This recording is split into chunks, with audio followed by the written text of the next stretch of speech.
scary Peppa Pig episode that never made it on TV. It was a perfectly ordinary Tuesday morning when Peppa and George woke up in their bedroom. But something felt different today. The sunlight streaming through their window seemed dimmer than usual, casting strange shadows across the walls. Peppa's reflection in the mirror seemed to move just a fraction of a second after she did. Downstairs in the kitchen, Mummy Pig was preparing breakfast as always. The familiar orange dress, the warm smile, everything seemed perfectly normal. But when Peppa looked closely at Mummy Pig's eyes, they seemed darker than usual, almost hollow. And when Mummy Pig smiled, it lasted just a little too long, stretching wider than it should. George came bouncing down the stairs, clutching his favorite dinosaur toy. But as he hugged it tight, Peppa noticed that the toy's plastic eyes seemed to follow her movements around the room. She shook her head, telling herself it was just her imagination. After breakfast, Peppa and George went outside to play in their garden. The familiar green grass and bright blue sky should have made everything feel normal again. But the other houses in their neighborhood looked different somehow. The windows appeared darker, like empty eye sockets staring back at them.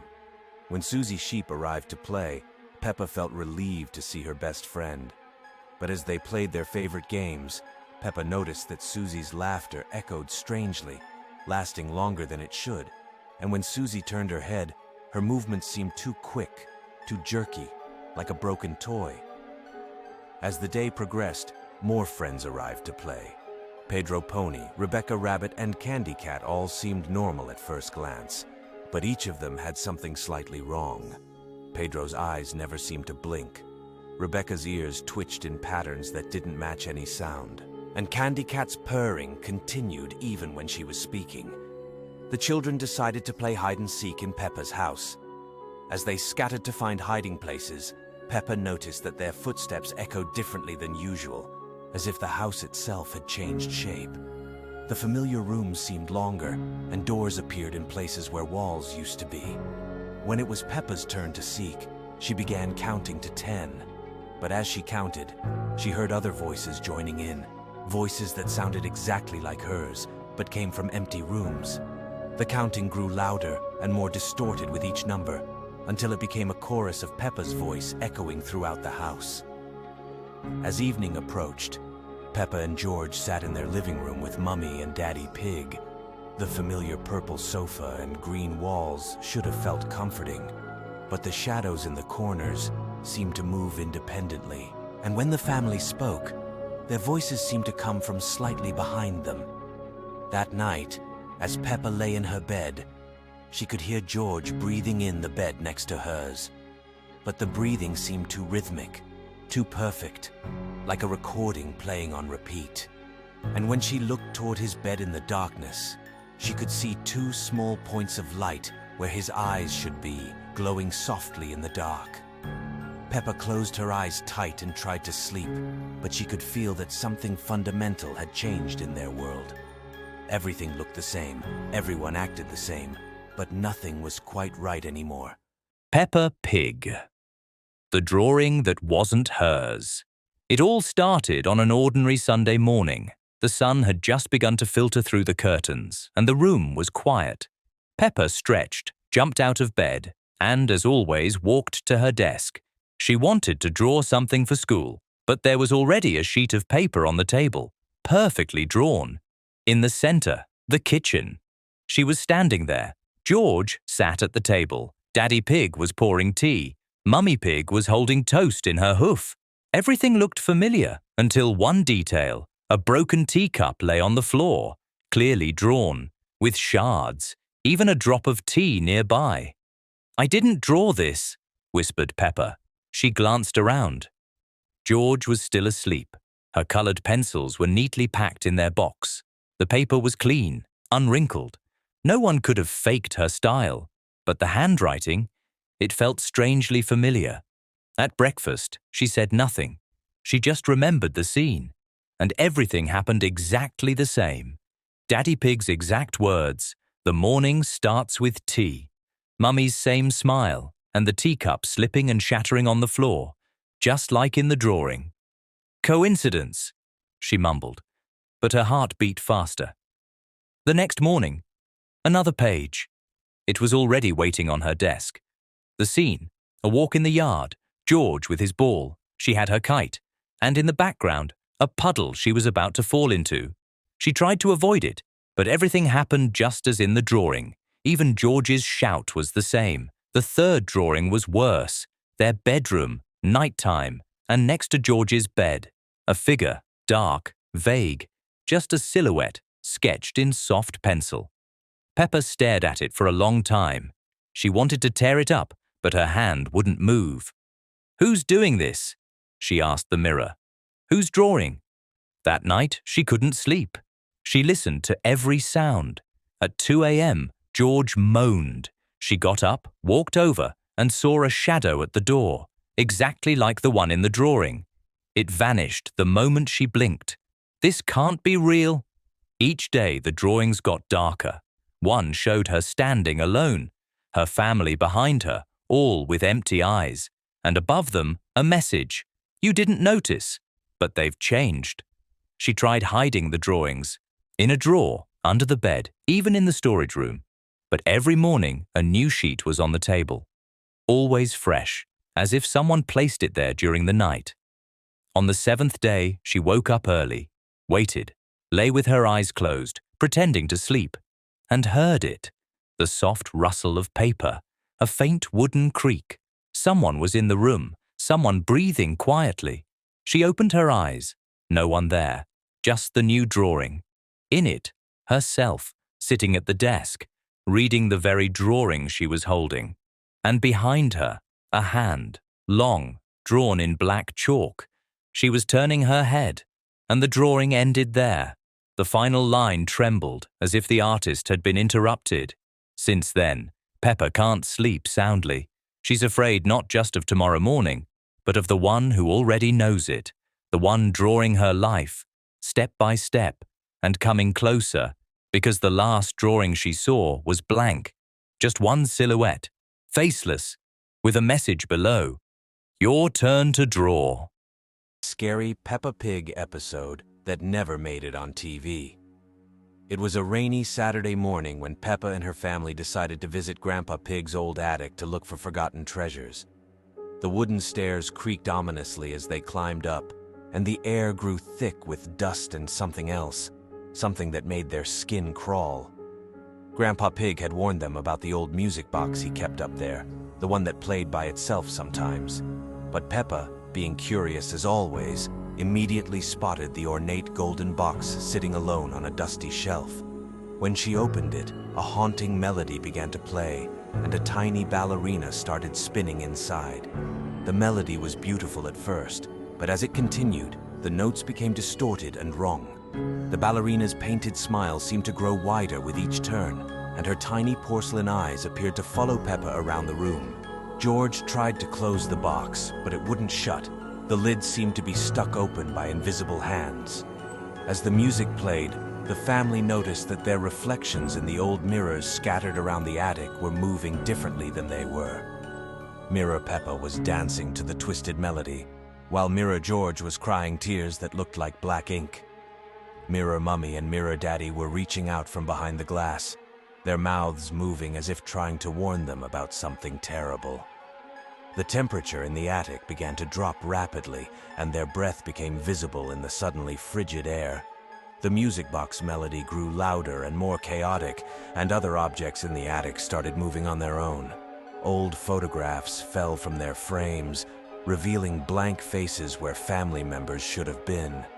Peppa realized that the music box was some kind of trap, designed to pull them into the mirror world where everything was backwards and wrong. The mirror versions of themselves were becoming more real, while the real family was becoming more like reflections.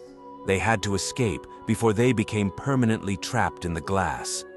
Working together, the family tried to smash the mirrors, but each broken piece only created more reflections, more wrong versions of themselves. The only way to stop it was to find the key that would finally close the music box. Grandpa Pig remembered hiding it somewhere in the attic decades ago, but where? As the haunting melody reached its crescendo, they discovered the key hidden inside an old teddy bear. With trembling hands, Peppa inserted the key and turned it, finally silencing the cursed music box. The mirrors returned to normal, the cold disappeared, and their reflections became their own again. But as they hurried down from the attic, Peppa couldn't shake the feeling that something had followed them down. And late that night, she could swear she heard that twisted melody playing softly from somewhere in the house, growing closer to her bedroom door.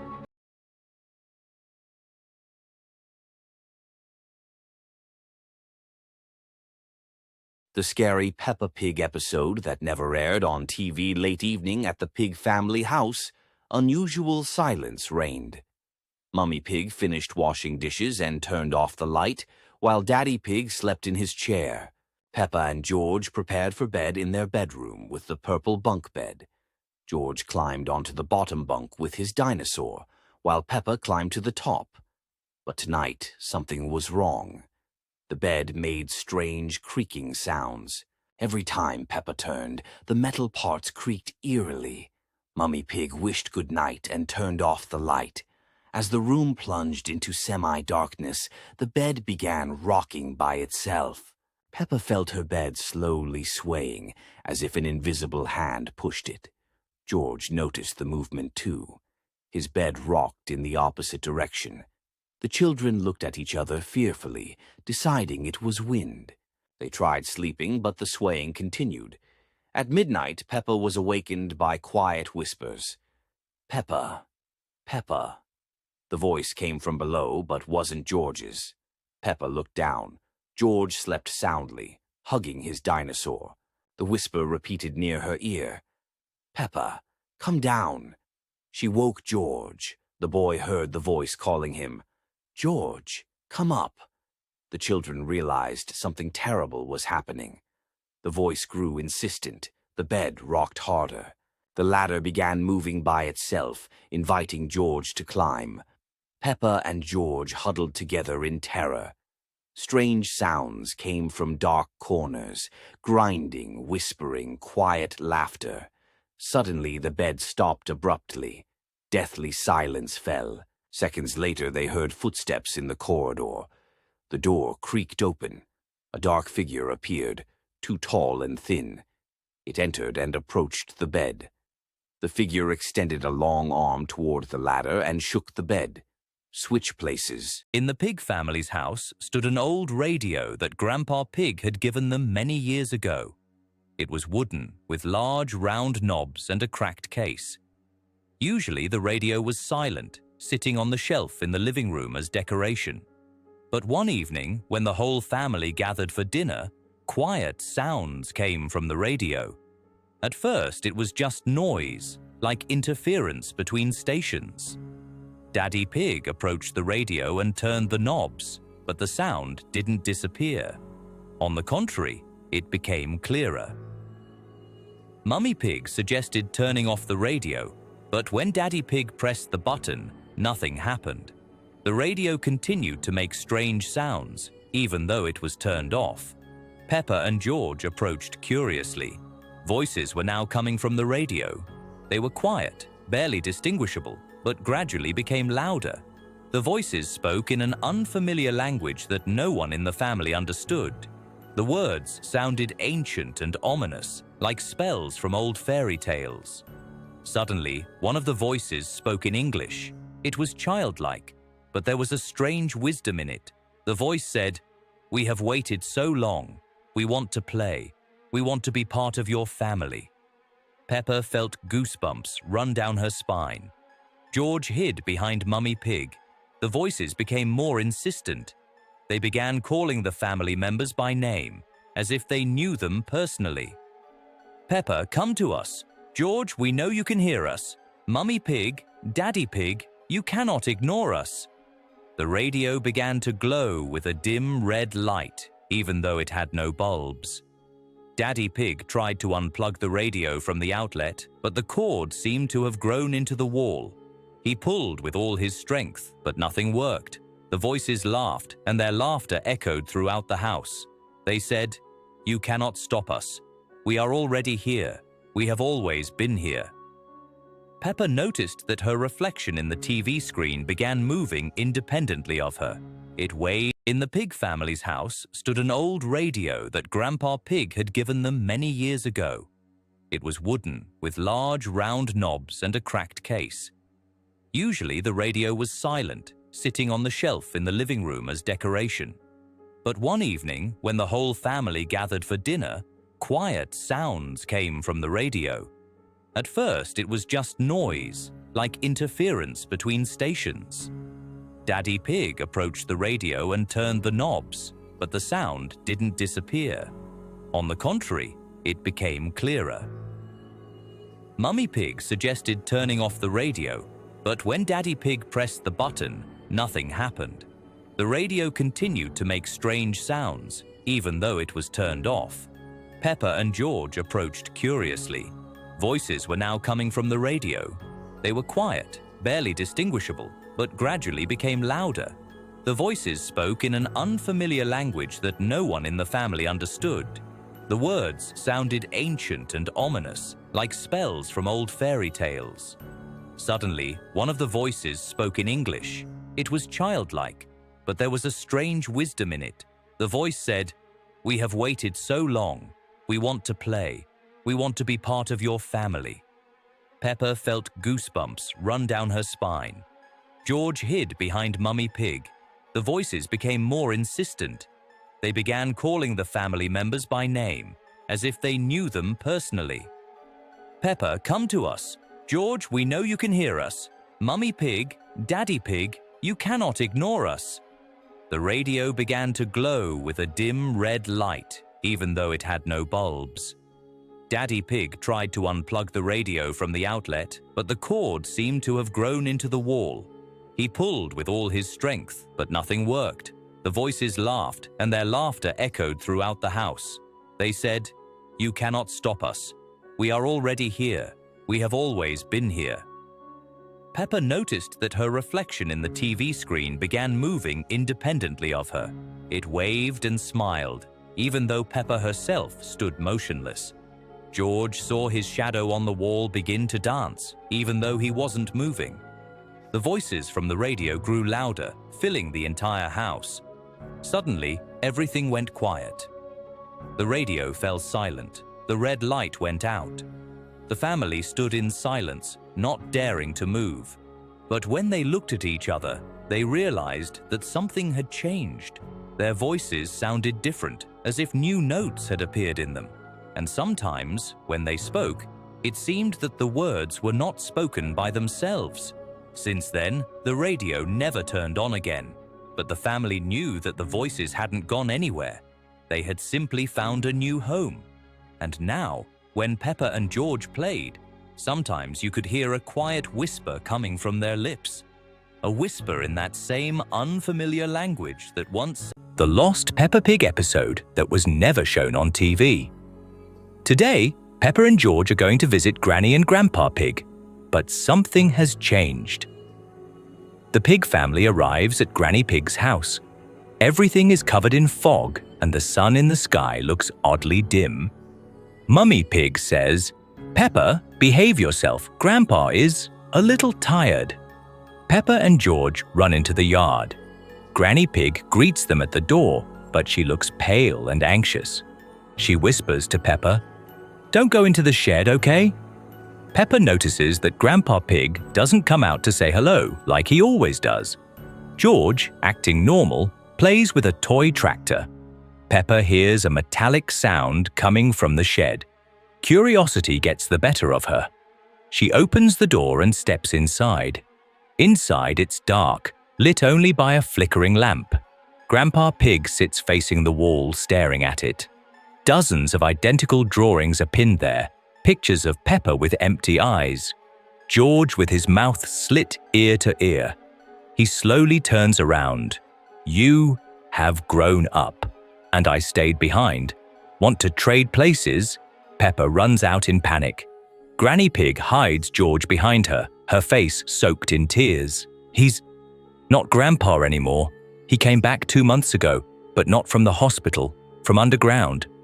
Peppa says, "What are you talking about?"